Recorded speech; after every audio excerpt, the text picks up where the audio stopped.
সমস্যার সমাধান হবে ভিডিওটা করে এটা ওকে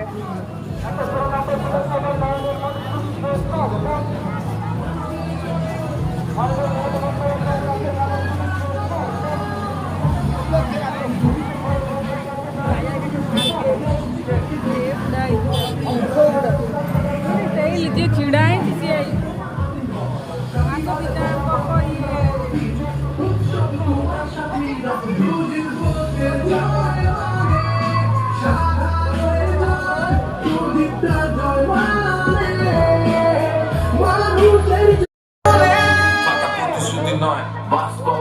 তোমার হাতে ফুটেছে উন্নয়নের ফুল